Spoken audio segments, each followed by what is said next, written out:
So this Sunday, we celebrate the third Sunday of Ordinary Time.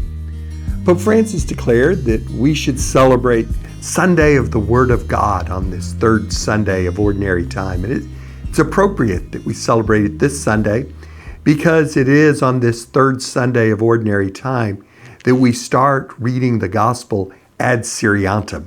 That's sequentially reading through the Gospel, one passage after another.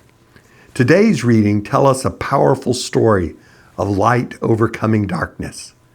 Through Isaiah's ancient prophecy and then its fulfillment in St. Matthew's Gospel, we recognize Christ as the great light, shining into a world living in the shadow of darkness. Our second reading comes from the first letter of Paul to the Corinthians. We started reading it last week, and every week now until Lent, we'll read it sequentially. St. Paul's letter to the Corinthians addresses a community fractured by rivalries over its leaders. His response is not merely a call for civility, but a profound theological correction. His sharp question, is Christ divided? Was Paul crucified for you? Reveals that such divisions are more than just disagreements. They are fundamentally a resistance to the message of the cross. St. Paul's plea is urgent. Christian identity is rooted solely in the undivided Christ.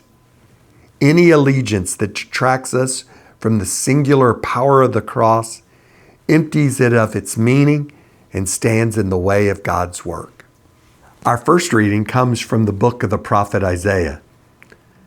Centuries before Christ, Isaiah spoke to the people caught in deep despair.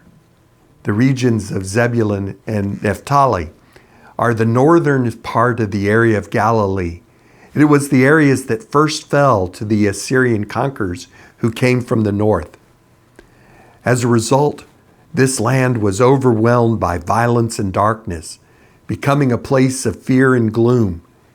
Yet it is into this desolation that Isaiah prophesies a glorious reversal. The people who walked in darkness have seen a great light.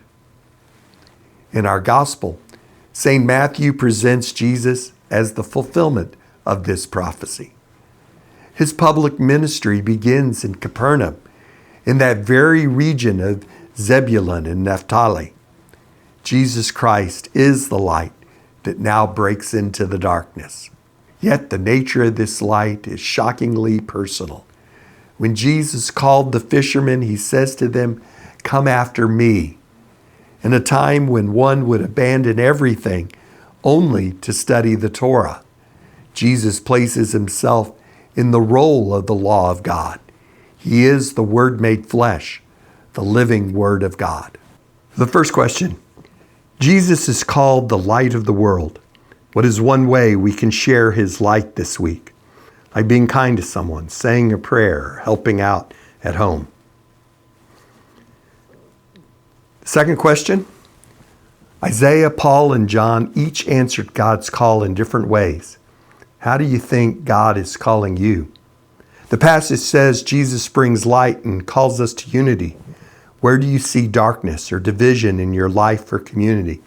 And what is one step you can take to bring Christ's light and peace there?